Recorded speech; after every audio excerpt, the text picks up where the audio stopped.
Bonjour à tous, bienvenue dans le débrief. Ça y est, nous en sommes à la presque dernière ligne droite avant les élections qui devraient se tenir à la fin de l'été. On n'en connaît pas encore la date précise, mais le scrutin devra intervenir avant l'ouverture officielle du Parlement par le roi Mohamed VI le vendredi 8 octobre. Le dispositif juridique est prêt suite aux amendements introduits dans plusieurs lois liées aux élections sur les communes, les partis politiques et les deux chambres parlementaires. Les séances ont été émaillées de joutes et de dissensions, d'antagonismes, voire de tensions entre partis de la majorité et formations d'opposition, et parfois même au sein de la majorité gouvernementale. Au final, la réglementation électorale a nettement évolué avec l'introduction de nouvelles dispositions sur le financement, le mode d'élection et la comptabilisation des suffrages, ainsi que sur le financement des partis. Avec nos invités, nous ferons un tour d'horizon global sur ce qui a changé et nous analyserons la nouvelle configuration politique avec les alliances qui se nouent ou les rapprochements de partis qui s'opèrent ou s'annoncent. En seconde partie, nous irons en Espagne, où un certain Mohamed Ben Bettouche, plus sinistrement connu sous le nom de Brahim Ghali, mercenaire en chef du Polisario, est soigné pour complications dues au Covid-19. L'Algérie a pesé de tout son poids pour le faire admettre en soins sous fausse identité, sachant que la justice espagnole le recherche pour répondre de très graves chefs d'accusation. Où en est cette affaire après les deux sorties de notre ministère des Affaires étrangères la semaine dernière et surtout le communiqué de ce jour et suite aussi à la convocation que Brahim Ghali a reçue d'un juge espagnol. Avec nous, pour traiter de ces sujets, Zakaria Garti, vous êtes militant associatif, vous êtes ancien président de Tariq Ibn Ziyad Initiative, TIZI, et vous êtes aussi membre fondateur du mouvement Ma'an. Merci d'avoir répondu à notre invitation. Zakaria Garti. Bonjour, c'est Aziz. Merci. Ali Harichi, bonjour. Vous êtes docteur en droit, vous êtes constitutionnaliste, vous êtes aussi doyen de la faculté de droit et de sciences politiques à Mondiapolis, à Casablanca. Merci à vous d'être avec nous, Ali Harichi. Mohamed Zainabi, vous êtes rédacteur en chef de l'hebdomadaire L'Observateur du Maroc. Merci à vous trois d'avoir répondu à notre invitation. Alors, introduction d'un nouveau quotient électoral, relèvement du seuil de financement des campagnes électorales, amendement de la loi communale. Plusieurs changements ont été introduits aux lois organiques sur les communes, l'élection des membres des deux chambres parlementaires et les partis politiques. Toutes les formations politiques se sont jetées dans la bataille, prélude à une campagne qui ne sera certainement pas comme les autres, comme les précédentes. On commence avec vous, Ali Harichi. Alors vous êtes constitutionnaliste, vous êtes bien au fait de ce qui s'est passé ces 2 ou 3 derniers mois au Parlement. Est-ce que vous pouvez nous faire un tour d'horizon sur les amendements majeurs qui sont intervenus dans le dispositif juridique concernant les élections? Bonjour, c'est Aziz. Merci pour l'invitation. Tout d'abord, il faut dire qu'à la veille de chaque scrutin électoral, il y a des actions qui se font dans celles des projets de loi, des lois qui viennent de passer, qui sont des actions normatives et institutionnelles. Parce qu'une fois que la Constitution est adoptée, il y a des lois organiques qui viennent la compléter. Et comme vous savez, la vie politique dans un État n'est pas stationnaire, n'est pas figée, il bouge. Alors, il faut que ces lois organiques soient améliorées. Donc, c'est pour cela qu'il y a eu donc des lois qui sont arrivées. Donc, ces lois organiques pour faire des changements après une évolution. Nous sommes maintenant 10 ans après la Constitution, c'est-à-dire de 2011 à 2021. Nous sommes au 2e mandat électoral, c'est-à-dire un premier et un deuxième qui est en fin de parcours. Alors ces lois sont arrivées. Pour parler des changements ou des cas les plus importants, il y a par rapport d'abord à ce qu'on appelle la chambre basse, donc la Chambre des représentants. Donc les introductions les plus importantes, c'est la suppression ou la suspension du seuil électoral, c'est-à-dire qui était de 3% auparavant. Et puis nous avons surtout là le quotient électoral qui a complètement changé et qui a fait beaucoup de débats au sein de la majorité même. Et ce quotient électoral qui passait qui prenait en considération le nombre de votants, mais maintenant il prend en considération surtout le nombre d'inscrits. Alors ça, on va y revenir tout à l'heure, Ali Harichi. On va y revenir tout à l'heure sur le quotient électoral. Oui. Les autres points qui ont changé, qui sont importants. Le quotient électoral, je vais vous réserver une question spéciale là-dessus. Oui. Alors, pour la Chambre des conseillers, il faut dire que la Chambre des conseillers est une chambre qui est dans l'esprit et dans le corps du texte de la loi, de la Constitution, de la loi fondamentale. Et là, une portée territoriale et régionale. Donc il fallait vraiment que ce corps de texte ou que cet esprit de la loi soit appliqué sur cette Chambre. Et donc elle s'inscrit surtout dans une régionalisation avancée, bien que certainement, bien sûr, les membres composants de cette Chambre de conseillers sont aussi, donc, c'est-à-dire ils ont une dimension aussi nationale, une représentation nationale. Donc cette Chambre, il doit avoir une représentation territoriale avant d'être nationale. Une autre modification a été apportée pour les collectivités territoriales, pour les collectivités locales. C'est surtout concernant le cumul du mandat. Donc, il y a parmi les amendements, c'est ne plus avoir ce cumul de mandat, c'est-à-dire un représentant communal ne peut plus être à la fois représentant communal et membre de la Chambre haute, donc la Chambre des conseillers. Il y a d'autres amendements. Il y a aussi dans la même perspective aussi donc des lois ou des amendements qui ont été apportés, c'est la liste nationale, donc la liste nationale la liste des femmes si vous voulez. Cette liste nationale est devenue, elle s'inscrit aussi dans l'esprit de la Constitution, dans celui d'une régionalisation avancée, donc il devient une liste régionale. Je pense qu'il y a d'autres. Je pense qu'il y a d'autres amendements. Sur le financement, par exemple, il s'est passé quoi? Le financement des élections. Oui, surtout c'est la moralisation. Donc il faut dire que la loi est arrivée pour faire une moralisation de la vie politique ou de la vie publique. Très bien. Très bien. Zakaria Garti, alors on va passer du côté juridique aux attentes.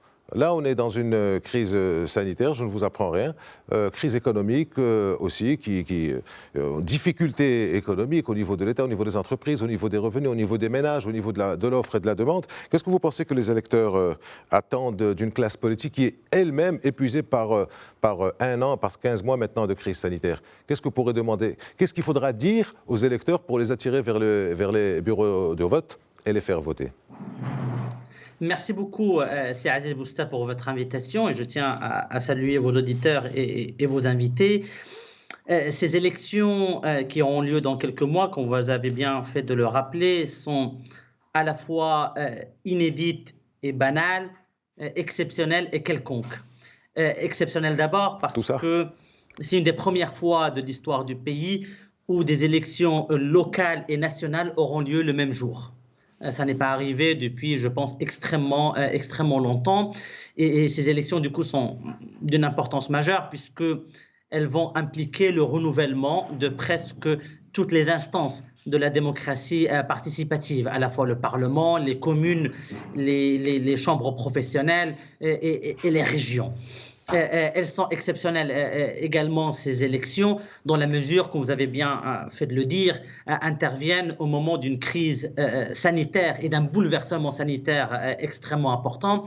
Et ce bouleversement n'est pas uniquement que sanitaire, il est économique, il est aussi politique. Je pense qu'après le Covid ou la Covid-19, il y a un renouveau de la pensée politique, dans la mesure où maintenant même les plus libéraux parlent d'un État fort, d'un État protecteur, d'un État social, d'un État investisseur, d'un État régulateur. Donc tout tourne autour du renforcement de l'État et de son rôle.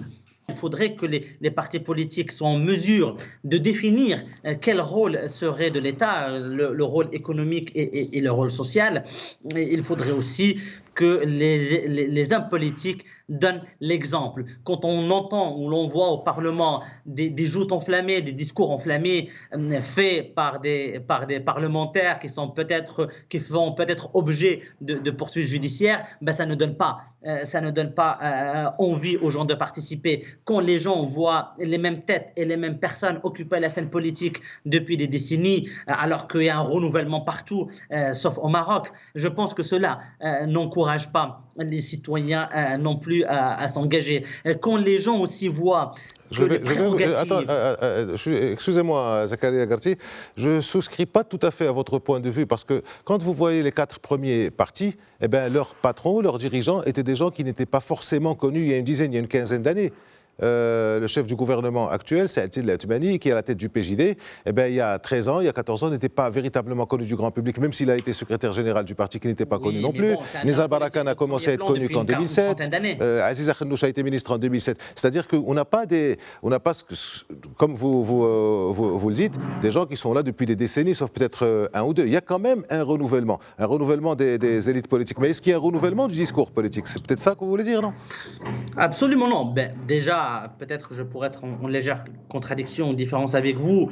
Les secrétaires généraux dont vous parlez sont dans la scène politique depuis une trentaine d'années. Ils n'ont peut-être pas occupé des postes de secrétaire généraux, mais ils sont là depuis très longtemps. Mais je vous concède, et vous avez tout à fait raison, quand vous parlez du discours politique qui ne change pas, quand vous parlez peut-être du discours populiste qui prend la place et qui remplace le discours qui remplace le discours sur les idées, le débat d'idées qui est même assez inexistant.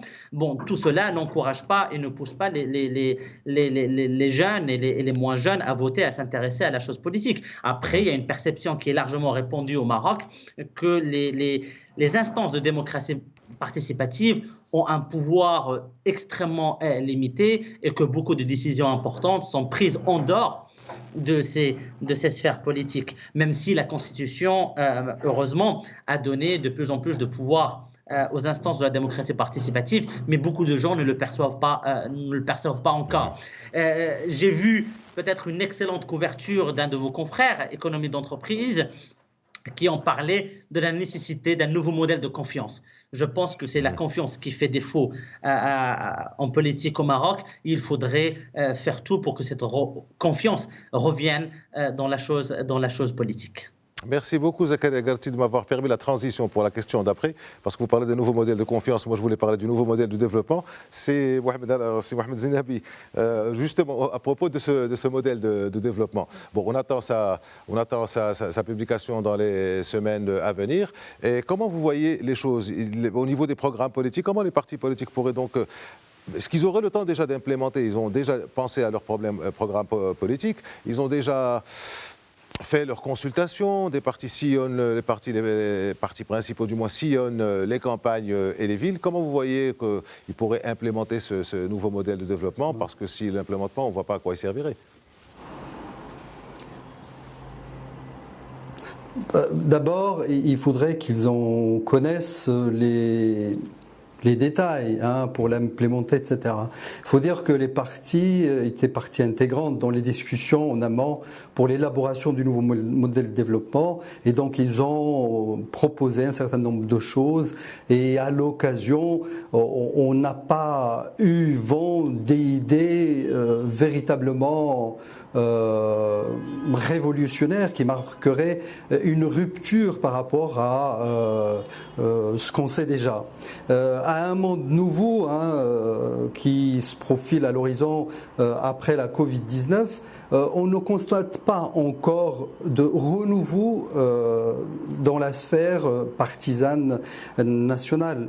Au lieu de parler justement de ce nouveau modèle de développement et de donner des idées clés en prenant en compte la conjoncture actuelle, vous voyez bien que les partis se perdent encore dans des petites bagarres pour se ridiculiser les uns les autres. On a bien vu que même sur des questions procédurales, dans une commission où le ministre de l'Intérieur est venu présenter par exemple la loi sur la réglementation des usages licites du cannabis, certains partis, le PJD pour ne pas le nommer, a pris la parole pour en fait rien que pour se démarquer, alors que d'une manière procédurière, il ne devait pas le faire et attendre la séance plénière du Parlement pour le faire. C'est dire que aujourd'hui, on constate que les représentants des partis politiques, les parlementaires, etc., essaient d'occuper l'espace en prenant la parole, en versant dans un populisme qui est tout sauf constructif, juste pour faire entendre leur voix, juste pour dire que nous sommes là et juste pour caresser en quelque sorte les électeurs, les futurs électeurs, dans le sens du poil. Je rappelle que l'abstention, en fait, a toujours été forte depuis 2002, où le taux de participation était assez fort, 51,6%, pour descendre en 2007 à 37%. Et puis en 2011, année exceptionnelle, historique, le taux de participation n'a été que de 45,4%, pour descendre encore en 2016 à 42,29%, 21%. Donc on pourrait s'attendre au pire. Maintenant que les attentes sont de l'ordre du vital, de l'économique, on pourrait s'attendre au pire parce que les partis n'ont pas encore bien huilé leur discours pour aller vers le concret, vers la réponse aux attentes directes des Marocains.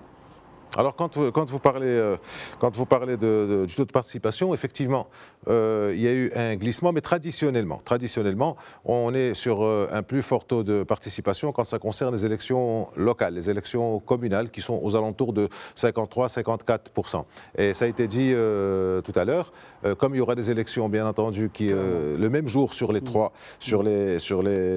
types de scrutins, on pourrait peut-être penser que ça tirerait ce taux de participation vers le haut. Ce qui nous amène à la discussion sur le quotient électoral, Ali El-Harichi. Alors, on a pratiquement tout dit sur le quotient électoral. Ça fait 3 mois que tout le monde en parle, tout pratiquement a été dit, mais on parle aussi d'une balkanisation de la classe politique, c'est-à-dire l'arrivée au Parlement. Ils sont aujourd'hui à 13-14 partis représentés au Parlement. On parle d'une balkanisation, d'un plus grand nombre de partis, dépasser les 20, dépasser. Est-ce que vous ne pensez pas que c'est plutôt un nivellement par le haut sur le carré de tête qui aura lieu avec cette question de quotient électoral? Ou alors vous confirmez cette question de balkanisation?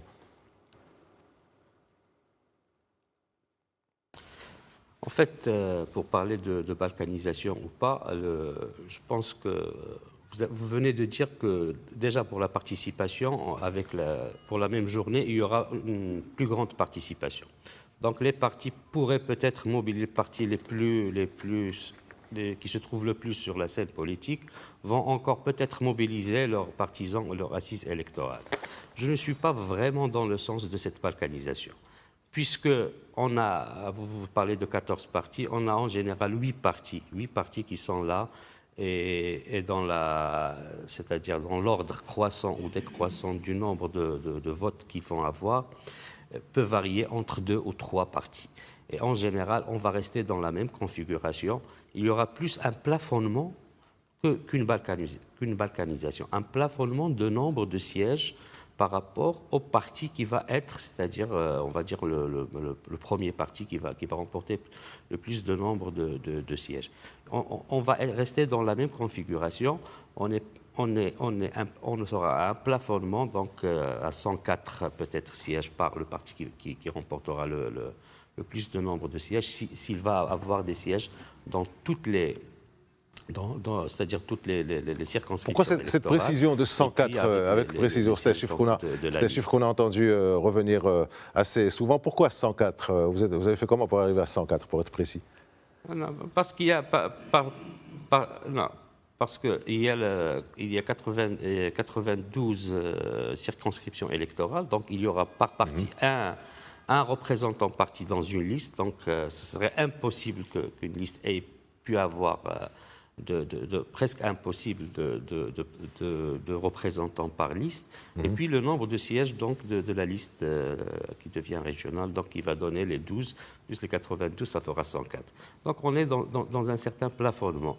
Et je pense que je rejoins ce qui a été dit donc par mes prédécesseurs qui parlaient tout à l'heure soit du populisme, soit le fait que certains partis essayent de trouver un argumentaire ou bien pour essayer de toucher une assise électorale sur des sujets que la majorité prend une décision. Il a parlé du projet du cannabis, c'est-à-dire bien sûr thérapeutique, Et puis, au sein de cette majorité, certains essayaient de se distinguer pour essayer de montrer, un peu jouer sur la morale ou sur certaines valeurs. Donc, la même chose pour le quotient électoral, nous avons tout entendu. Nous avons tout entendu. Ben, finalement, l'accord constitutionnel a dit que ce n'était pas anticonstitutionnel, que c'était tout à fait normal, que ce n'était pas contre la Constitution et que cela ne faisait pas vraiment percher la donne vers un parti ou vers un autre. C'est plutôt un plafonnement. Et à mon sens, les partis politiques doivent parler avec le Marocain. Le Marocain est devenu compétent politiquement pour analyser leur discours. Le discours de bois, la langue de bois, le discours populiste ne marche plus. Maintenant, vous avez tout à l'heure parlé de la confiance ou de développement. Il faut parler avec le Marocain sur son développement, sur sa sécurité, sur ses droits, sur ses libertés, et ne plus rester dans un discours populiste qui se répète à chaque scrutin électoral. La Cour constitutionnelle a précisé que non seulement il ne contrevient pas le quotient électoral, le mode à la Constitution, mais il va dans l'esprit de la Constitution parce qu'il est là pour attirer encore plus d'électeurs. Alors, il nous reste une petite poignée de minutes. Zakaria Garti, on va déborder un petit peu sur la seconde partie pour la dernière question, mais pour vous, Zakaria Garti, donc la crise économique est là, il ne faut pas le dénier. Les besoins sont énormes, les moyens sont limités. Quels seraient, d'après vous, les secteurs secteurs de relance, auxquels devrait s'intéresser le prochain gouvernement, quand il y aura un prochain gouvernement vers la fin de l'année? Merci beaucoup, Sir Aziz, pour cette question importante. Je ne suis peut-être pas adepte de la hiérarchisation des secteurs parce qu'ils le sont tous importants et chacun peut avoir une lecture subjective sur tel ou tel secteur. Certains penseraient plutôt au secteur pourvoyeur en emploi, d'autres parleraient des secteurs exportateurs. Me concernant, je suis d'abord pour une approche holistique et transverse. Et les mécanismes, et de penser aux mécanismes qui permettent à tous les secteurs de sortir de la crise. Le premier mécanisme est celui du financement. Vous savez, en Europe, aux États-Unis, si ces régions-là ont pu sortir rapidement de la crise, c'est parce qu'il y a eu suffisamment de liquidités, parce qu'il y a eu suffisamment de financement. Le plan de relance marocain était axé en partie sur le financement avec Daman Relance, qui a extrêmement bien marché, 75 milliards de dirhams de prêts garantis par l'État en quelque sorte, et ceci a été extrêmement important. Aujourd'hui, presque 60 milliards ou 65 milliards de dirhams des 75 milliards ont été consommés. Le plan ou le mécanisme se termine normalement en juin 2021. À mon avis, même si une grande partie de la crise est derrière nous, mais on n'est pas encore sorti de la crise. Et à mon avis, une toute petite minute pour développer le reste. Une toute petite minute, vous avez, Zakaria. Excusez-moi ? Vous avez une toute petite minute pour développer ça. D'accord, donc il faudrait prolonger ce mécanisme jusqu'à fin d'année et peut-être augmenter de 10-15 milliards de dirhams pour permettre aux entreprises d'avoir ce matelas de sécurité et de liquidité important. Après, moi, je pense qu'il y a un secteur qui a été sinistré par cette crise, c'est bien le secteur du tourisme. Une dernière chose, nous parlons tous aujourd'hui de souveraineté économique. C'est une chose importante. Vous savez, nous devons avoir le maximum de choses faites chez nous. Je donne un exemple, le fret. Aujourd'hui, le coût du fret a énormément augmenté, le transport maritime. Pourquoi ? Parce qu'il n'y a pas de conteneurs. Et les conteneurs sont fabriqués en Chine. Aujourd'hui, des pays comme l'Inde et la Turquie se sont lancés dans une bataille de fabrication de conteneurs. Donc pourquoi ne pas faire la même chose au Maroc, surtout que le Maroc est au carrefour de plusieurs routes maritimes et ce n'est pas les Tangérois avec leur magnifique port de Tanger-Med qui diront le contraire. Donc je pense qu'il faut investir aussi dans le secteur logistique pour réduire la dépendance du Maroc à l'économie internationale ou à des acteurs internationaux. Voilà, j'ai essayé de faire vite pour être dans les temps impartis. Ça se voit que vous êtes économiste, Zakaria Garti, vous êtes précis avec le temps et avec les chiffres. Dernière question de la première partie pour vous, Mohamed Zainabi. Pour les communales, on se rappelle qu'en 2015, le PJD avait pris la tête de pratiquement toutes les grandes communes et les grandes villes du pays. Avec ce qui s'est passé sur les 6 dernières années, est-ce que vous pensez qu'il va réitérer cette performance, selon vous ? Alors, disons au pouvoir, ça use les souliers, comme on dit. Aujourd'hui, à l'épreuve du pouvoir, le PJD a montré qu'il a énormément de défaillances. Il est critiqué, même dans son propre giron, etc., par les siens. Et si les dissensions auxquelles on a pu assister dernièrement, etc., je pense qu'il pourrait affaiblir le PJD lors des prochaines élections. Il faut aussi dire qu'on doit attendre ce que donneront les congrès des principaux partis à travers les discussions qui vont avoir lieu, probablement encore les dissensions, les petites bagarres, etc. Ça sera un signal qu'on pourrait analyser et qui servirait de base pour voir les forces et les faiblesses des uns et des autres. Mais d'ores et déjà, le PJD joue sur la victimisation en se disant visé, par exemple, par cette question de caution électorale, ce qui n'est pas en sa faveur, hein, de jouer toujours la victimisation, parce que si ça a marché par le passé en disant tahkoum, etc., aujourd'hui, il était pendant 10 ans au pouvoir et les électeurs le jugeront au vu des résultats obtenus. Juste ceci, hein, par rapport aux priorités du pays en dehors des préoccupations étriquées partisanes. La décennie qui est en train de s'achever a été celle des infrastructures et un signal fort a été envoyé par le roi Mohamed VI avec la généralisation de la couverture sociale pour dire que la prochaine décennie sera celle de l'élément humain.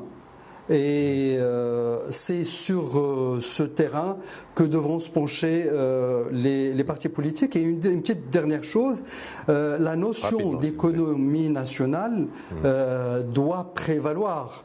Oui, la notion d'économie nationale doit prévaloir. Il n'est pas normal que l'on puisse importer nos chemises, même les seaux qu'on utilise, etc., d'une manière basique, d'ailleurs, alors que nous avons la possibilité de les fabriquer ici. Et la crise Covid-19, coronavirus a eu un coronabonus qui nous a montré que les Marocains étaient capables de produire bien des choses localement. C'est comme on dit, à quelque chose malheur pourrait être bon. Fin de la première partie, nous nous retrouverons dans quelques instants.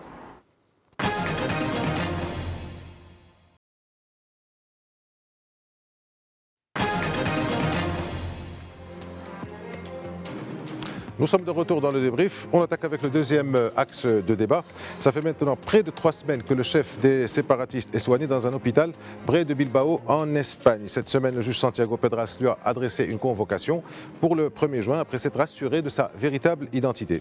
Et une semaine après le communiqué où le ministère des Affaires étrangères marocain dénonçait ses relations à la carte que voudrait l'Espagne avec le Maroc, aujourd'hui, tôt dans la journée, un autre communiqué est tombé du ministère des Affaires étrangères marocain qui dit ceci. Je vous lis une petite partie. La décision des autorités espagnoles de ne pas aviser leurs homologues marocaines de la venue du chef des milices du Polisario est un acte prémédité, un choix volontaire et une décision souveraine de l'Espagne dont le Maroc prend pleinement acte. Il en tirera toutes les conséquences. L'invocation de considérations humanitaires ne saurait justifier cette attitude négative. Les considérations humanitaires ne justifient pas les manœuvres ourdies derrière le dos d'un partenaire et d'un voisin. Alors où en est-on donc de ce feuilleton judiciaire diplomatique avec l'Espagne ? Question pour vous trois, quelle lecture vous faites de ce communiqué qui a utilisé des mots très durs ? Alors des mots très durs, acte prémédité, je l'ai dit, les manœuvres ourdies, je l'ai dit, complice, le Maroc dénonce la complicité, le Maroc dénonce certains responsables gouvernementaux qui préjugent de la réaction marocaine. Je vous rappelle que la ministre des Affaires étrangères espagnole a dit que les relations sont stratégiques et elles le resteront. Donc, quelle lecture faites-vous de ce communiqué ? On commence par vous, Ali Harichi. Oui, d'abord pour cette situation-là et pour les actions du Maroc ou les réactions du Maroc, je pense qu'elles sont tout à fait légitimes. Le Maroc s'inscrit dans la théorie réaliste des relations internationales. Parce qu'aujourd'hui, le Maroc, ses intérêts, son intégrité territoriale, il n'est plus à discuter, mais malheureusement, ses voisins, que ce soit au niveau de l'Est ou parfois au niveau du Nord, qui essaient de toucher ses intérêts, donc, et surtout la question de l'intégrité territoriale. Donc l'action du Maroc est tout à fait légitime, elle est tout à fait appuyée et ne peut être qu'appuyée par la population marocaine, et il était temps que le Maroc se positionne d'une manière claire par rapport à certains pays, malgré toutes les relations qu'on peut avoir avec eux. Donc la dernière réaction du ministre des Affaires étrangères qui est tombée ce matin, donc très tôt ce matin par rapport à l'Espagne, est assez clair et il démontre de ce que peut faire le Maroc et que le Maroc ne peut plus accepter les demi-mots, les demi-mesures. Donc voilà, il est clair. Et on pourra parler, c'est-à-dire c'est une action dans la théorie réaliste des relations internationales, les intérêts du Maroc avant tout, et les pays qui sont nos partenaires ou avec lesquels nous avons donc vous avez dit, la ministre des Affaires étrangères espagnole a parlé de relations stratégiques. Eh bien ces relations stratégiques, ils doivent être respectées et respecter les intérêts du Maroc. Donc l'action du Maroc est tout à fait légitime, elle est claire, et il faut aller dans ce sens-là. Merci Zakaria Garchi, votre lecture? C'est Aziz pour cette question importante. Bon, le Maroc a exprimé hier, encore une fois, son exaspération et a déploré une attitude déloyale de la part d'un voisin et d'un partenaire important. La voix du Maroc est de plus en plus forte. Vous savez, beaucoup de choses ont changé ces dernières années. Le PIB marocain a plus que doublé. Le Maroc a de plus en plus d'atouts économiques à la base pour peser dans le débat et aujourd'hui se permet d'avoir un discours plus fort et un discours plus direct envers ses alliés mais aussi ses ennemis ou ses opposants. Le Maroc est un partenaire important pour de nombreux pays européens. Merci à vous, Mohamed Zeinabi. Votre lecture, on fait déjà une lecture globale avant d'entrer dans le détail. Alors je retiens du communiqué très fort de notre ministère des Affaires étrangères le mot « complice ».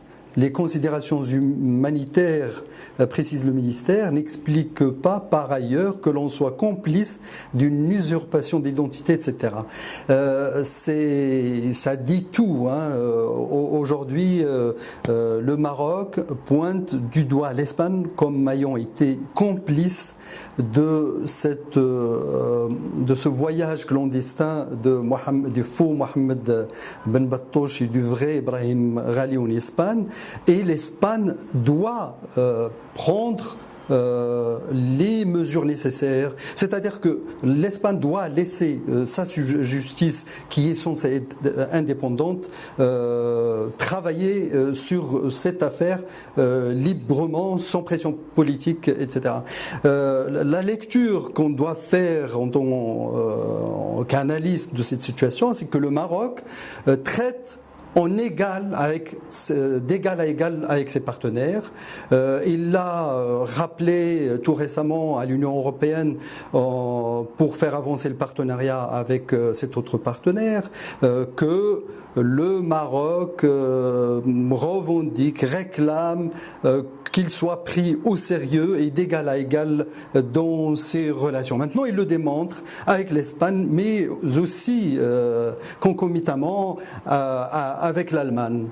Et la position ferme que, comme cela vient d'être dit, est tout à fait légitime parce qu'il s'agit, en toile de fond, de la question de l'intégrité territoriale. Il ne s'agit pas, comme tentent de le dire certains certains droits de l'hommistes ou des responsables gouvernementaux espagnols que c'est un cas humanitaire. Que dire alors des victimes? Est-ce que leurs cas ne sont pas des cas humanitaires, eux qui ont subi des tortures, de la séquestration, de la viol pour le cas de la jeune sahraoui Khadijatou Mahmoud et j'en passe. Donc l'Espagne est tombée dans un piège d'une manière voulue ou préméditée de la part de l'Algérie, on ne sait pas, mais de toutes les façons le Maroc dit aujourd'hui que l'Espagne est complice et il doit savoir sortir de ce piège Brahim Ghali.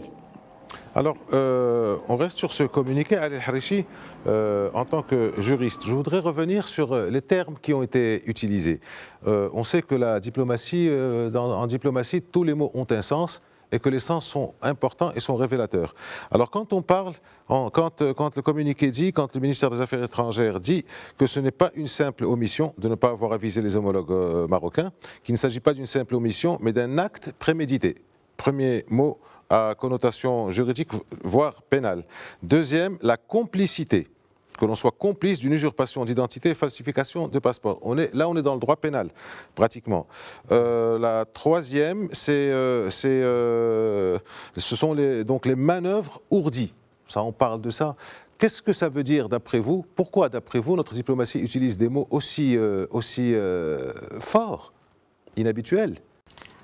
En fait, Raymond Aron, dans son célèbre livre « Paix et guerre entre les nations », il dit qu'entre les nations, la paix n'est qu'intermittence, ou si vous voulez, la guerre n'est qu'intermittence entre la paix. En général, le Maroc, aujourd'hui, la diplomatie marocaine, si on revient à l'histoire, les relations du Maroc avec les partenaires européens, c'est-à-dire la France, l'Espagne, et surtout donc, ces deux pays-là, était déterminé par un certain déterminisme d'abord historique et géographique qui est en relation avec l'héritage colonial et puis un déterminisme économique que Aziz Blal a bien expliqué à un certain moment, qui est le centre, c'est-à-dire le centre qui prenait les décisions selon ses plans, selon ses conditions pour les pays enfin, si vous dites pour la périphérie ou pour les autres pays qui venaient d'avoir leur indépendance. Aujourd'hui, la donne a changé. La donne a changé et c'est que si on avait une coopération avec ces États-là, nous sommes dans un partenariat, comme vient de dire donc Monsieur Zainabi, on est d'égal à égal. Et c'est pour cela que le Maroc, dans sa diplomatie, d'abord, qui devient très réaliste, le Maroc devient dans une diplomatie réaliste, il prend en considération ses atouts de puissance et il prend en considération ses intérêts. Et c'est pour cela que ce discours, et effectivement, quand il incrimine pénalement avec des mots très lourds sur l'Espagne, il ne le fait pas, c'est-à-dire ce n'est pas de la poésie, c'est un discours diplomatique et comme je vous dis, entre la paix et la guerre ça ne veut pas dire prendre des armes, c'est une guerre diplomatique. Le Maroc s'affirme parce qu'il a des atouts de puissance et il sait ce qu'il dit, donc il sait que le droit est avec lui, donc il utilise ces termes et ce n'est pas une menace pour l'Espagne, c'est une mise. On va dire c'est un rappel à l'Espagne qui peut aller très loin, puisque l'Espagne, effectivement, a utilisé des manières ourdies, a accepté, et au début, il a même refusé de dire, c'est-à-dire, au début, ce Benftoche ou ce mercenaire-là, donc, qui existe sur le sol espagnol, il a nié son existence. Que le Maroc a, heureusement, donc, a pu mettre en évidence cette calomnie, ce scandale, parce qu'on parle l'Espagne, les droits de l'homme et tout, je veux bien les droits de l'homme, mais faire falsifier pour quelqu'un donc une identité et le recevoir, alors qu'il est poursuivi en Espagne pour des violations de droits de l'homme. Donc le Maroc est dans son droit de mettre ces mots, et la diplomatie marocaine, comme je viens de le dire, elle est une diplomatie qui est devenue réelle et réaliste. et les intérêts du Maroc et les atouts de puissance du Maroc que possède le Maroc aujourd'hui, que ce soit sur le plan géostratégique ou sur le plan sécuritaire, et même économique, puisqu'il est en train économiquement, dans cette relation sud-sud, qui dérange un peu nos voisins du Nord. C'est pour cela, et même nos voisins de l'Est, c'est pour cela qu'on essaie de taquiner le Maroc, mais le Maroc, elle est là, et aujourd'hui, il le démontre. Il le démontre avec... Je suis très content d'avoir lu cette déclaration du ministère des Affaires étrangères ce matin, parce qu'il démontre que ça y est, la page de l'acceptation ou de l'acception de certaines choses est terminée, et maintenant nous sommes devant un discours réaliste, et nous ne discuterons plus de notre intégrité territoriale et des mercenaires qui sont en train qui ont créé, là on peut parler si on a le temps, parce que même la résolution 1514 contre le droit des peuples à disposer d'eux-mêmes D'accord. Mais il faut juste dire que cette résolution, dans son paragraphe 6, a condamné le fait de démembrer un pays ou de toucher à son intégrité territoriale. Très bien. Je reviens donc à vous, Zakaria Garti, dans ce que vous disiez tout à l'heure. Je reprends un passage. Alors, il s'agit d'un acte prémédité, d'un choix volontaire et d'une décision souveraine de l'Espagne dont le Maroc prend pleinement acte et dont il tirera toutes les conséquences. Et plus loin que le partenariat bilatéral est une responsabilité partagée. Alors, quand on écoute les Espagnols, qu'on voit ce qui est écrit, ce qui est dit, ce qui est rapporté, on enferme quelque part la relation Maroc-Espagne dans la migration et dans la sécurité. Oui, alors quand le communiqué dit que le Maroc tirera toutes les conséquences, quelles conséquences devrait tirer? Quel est le volume d'affaires économiquement? Parce que l'économie compte et compte beaucoup. Nous sommes voisins et nous avons énormément de partenariats, de relations économiques. Et là, l'Espagne est considérée comme donc notre premier partenaire. Parfois c'est la France. Quel est le volume donc des relations économiques entre les deux pays quand le Maroc tirera les conséquences? Oui, effectivement, c'est Bousta. Moi, je pense que le Maroc n'est pas uniquement un partenaire politique, sécuritaire ou migratoire important, c'est aussi un partenaire économique de premier plan pour l'Espagne. Comme j'essayais de dire tout à l'heure, l'Espagne est le premier partenaire économique marocain. Entre la France et l'Espagne cumulent à peu près à eux deux un tiers des échanges économiques et commerciaux du Maroc, et cela n'est pas prêt de changer, parce que moi je persiste à penser, je suis de ceux qui pensent que l'on commerce en général avec ses voisins, et que donc l'importance du Maroc est vitale, puisque les lois de la géographie sont immuables. En plus, le Maroc compte à peu près pour un tiers des exportations africaines de l'Espagne. C'est énorme, c'est important. Et que les relations économiques ne bénéficient pas uniquement au Maroc. Certes, le Maroc exporte nombreux produits en Espagne, mais aussi l'Espagne a des intérêts économiques immenses et importants au Maroc. Je pourrais parler du dernier, le contrat qui a été signé de gestion déléguée de transport urbain à Casablanca. C'est une entreprise espagnole qui s'en occupe et qui a remporté un contrat important pour une dizaine d'années, et qui devrait générer plus de 8 milliards de dirhams de revenus sur 10 ans à cette entreprise espagnole. Et vos confrères de Tel Quel l'ont extrêmement bien rappelé dans leur dossier de la semaine dernière. Je pense, et c'est même des contrats qui donnent des avantages ou très avantageux pour les Espagnols. Les Espagnols essaient de faire la même chose à Marrakech avec le renouvellement du transport urbain. Donc c'est un exemple parmi d'autres. C'est un exemple parmi d'autres qui montre l'importance des intérêts économiques espagnols au Maroc, et l'Espagne doit veiller à ses intérêts et soigner sa relation avec le Maroc, parce que je pense que le Maroc est économiquement, politiquement et sur le plan sécuritaire hautement plus important que Brahim Ghali ou toute personne du Polisario. D'ailleurs, je voudrais revenir très rapidement à cette entrée frauduleuse, à la complicité, hélas, de l'Espagne dans ce qui s'est passé.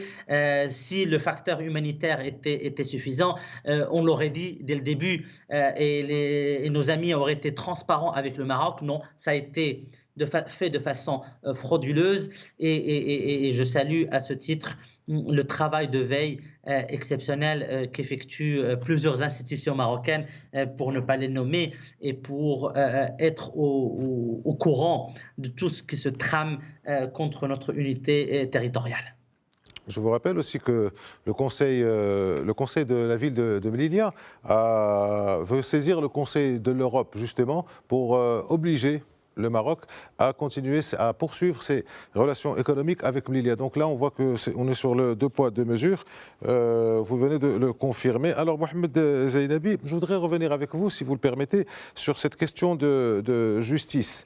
Alors, effectivement, il y a un paragraphe qui est assez... Donc, je vous lis, si vous me le permettez. Les considérations humanitaires ne sauraient non plus expliquer l'inaction de la justice espagnole, alors qu'elle est dûment saisie de plaintes documentées. L'application de la loi et la préservation des droits des victimes ne sauraient se faire aux 2 poids 2 mesures, ni souffrir d'aucun double standard. Ça, c'est un passage qui convoque l'indépendance de la justice en Espagne. Alors, la question que je voulais vous poser, et en fait 2, est-ce qu'on peut considérer que dans cette affaire-là, la justice espagnole relève quelque part de l'exécutif, ce qui porte un coup assez sérieux à l'indépendance de la justice et à la séparation des pouvoirs? Et si ce n'est pas le cas, est-ce qu'on pourrait dire que le gouvernement espagnol s'est mis quelque part en danger vis-à-vis de sa propre justice?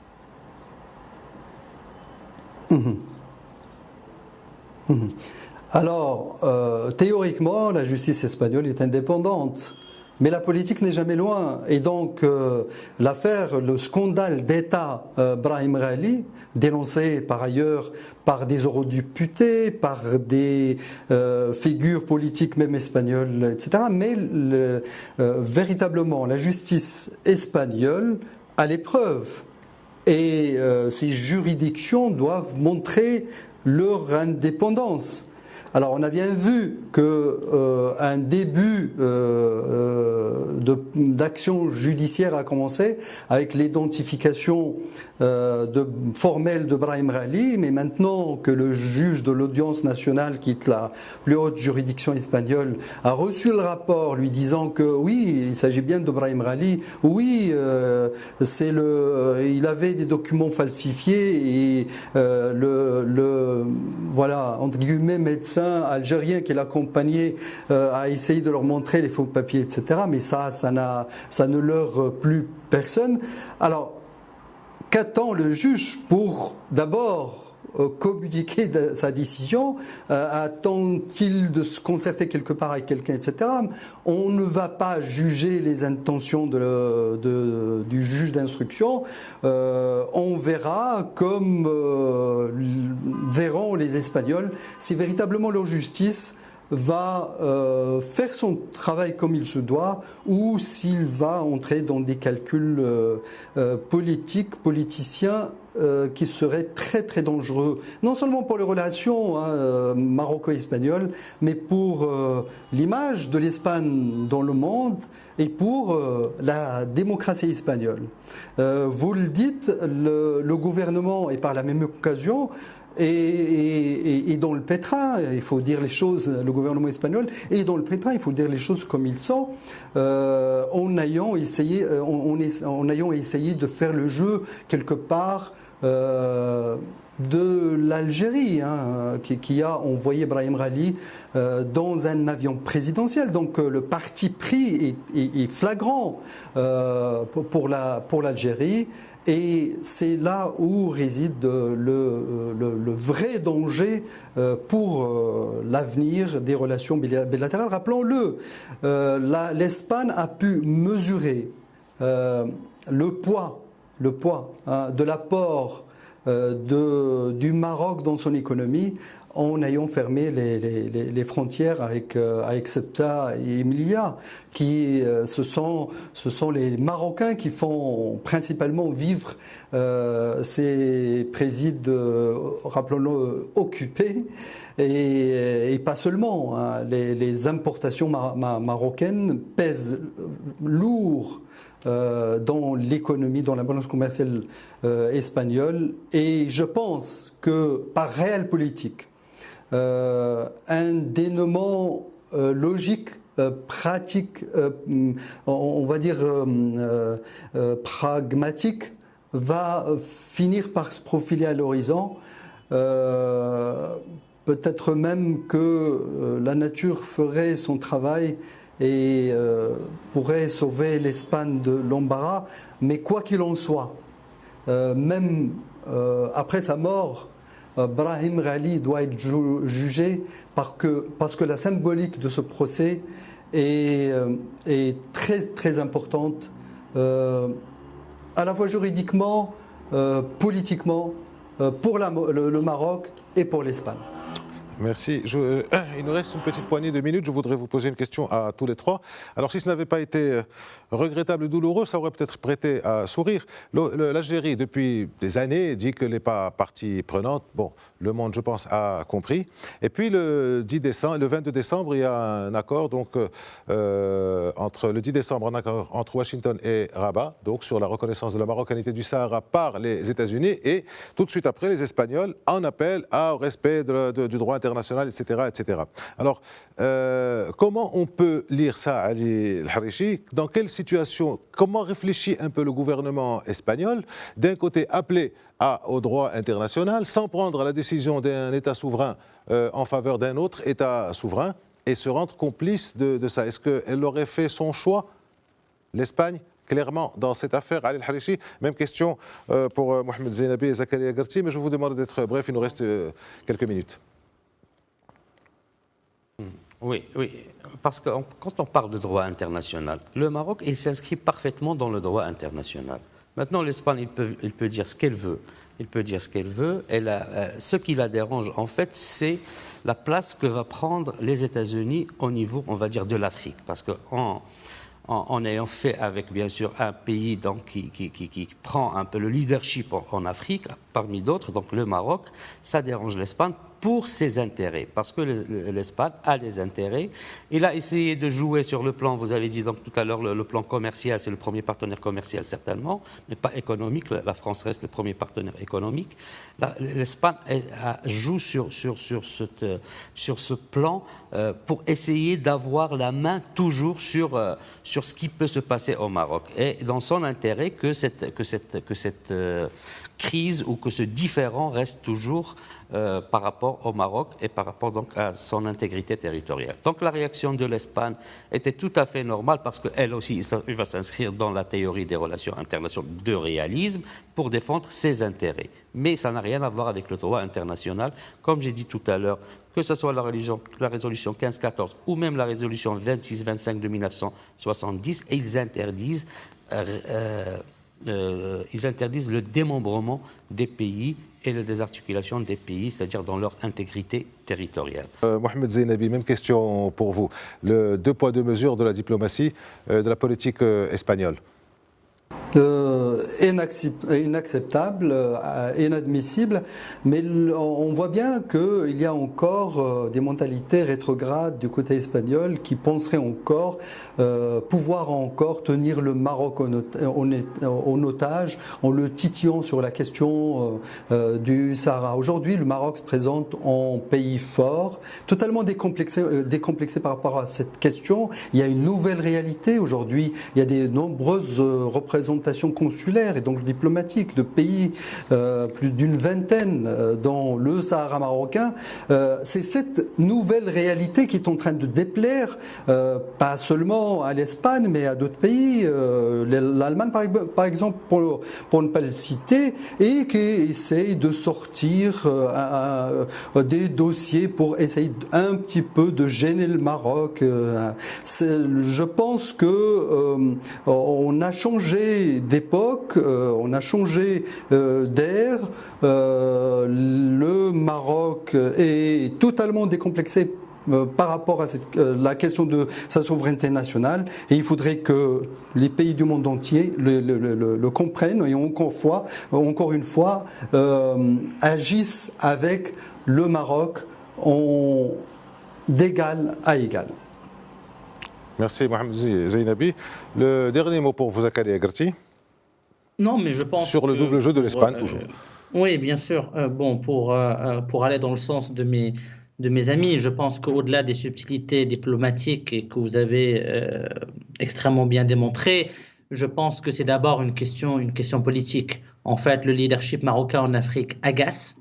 Le leadership marocain en Afrique énerve et le Maroc est de plus en plus souverain parce que le Maroc de 2020 a indéniablement plus d'atouts que le Maroc de 2020. Économique, géostratégique, sécuritaire et autres. Et le Maroc n'est plus le protégé de quiconque. Le Maroc peut s'affirmer et peut faire les choix qui sont les siens et qui sont en fonction uniquement de ses intérêts, non déplaise à certains pays ou à certaines puissances. Donc voilà. C'est la fin du débrief. Merci d'avoir été avec nous. Rendez-vous à la semaine prochaine. Restez sur Medi 1 TV. Les programmes continuent. Merci.